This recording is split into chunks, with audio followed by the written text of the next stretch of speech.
মনি এখানে বাঙ্কার আছে ঘরের মধ্যে সিলিং এর উপর উঠে পরিষ্কার করতে ব্যস্ত এখন। ওই দেখো তো গাইস দেখো এখন তো সবাই ঘর পরিষ্কার করবে, তো ভেবেছিলাম এখানে উঠবো না, কিন্তু পরে দেখলাম প্রচুর নোংরা, কিন্তু না ঝাড় দিলে হবে না, দেখে উঠে উঠেছে। এবার নামবো কিভাবে সেটাই আমি ভাবছি, এবার নামবো কিভাবে, উঠে কোনো রকম ঠিক আছে, কিন্তু এখন নামবো আর ঘরটার অবস্থা দেখো কি অবস্থা।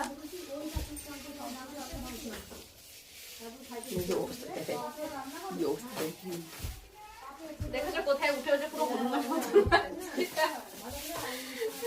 ভাবছি নামবো পুরো এটা করে হনুমান। এবার হচ্ছে নামবো কিভাবে, আমি এটাই চিন্তা করছি, আমার ভিতর করছে নামবো কি করে। ঘরটার অবস্থা দেখো কেমন লাগবে।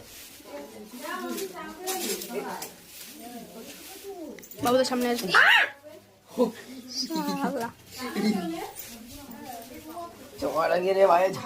দেখো কি নোংরা, ঠিক আছে, রোজই ছাদ দেওয়া হয় তারপরেও যে নোংরা থাকে তা বুঝতেই পারছো যে কেমন নোংরা, ঠিক আছে। আর সবসময় তো বাঙ্কারের উপরে ওঠা হয় না, ঠিক আছে, এই জন্য নোংরাটা হয়ে যায়। তো আমি একবার হয়েছে ওদিক দিয়ে উঠেছি, এবার ভাবছি আমি কি করে যে নামবো সেটাই আমি চিন্তা করছি। আর আমার গায়ের অবস্থা ঘেমে পুরো জল।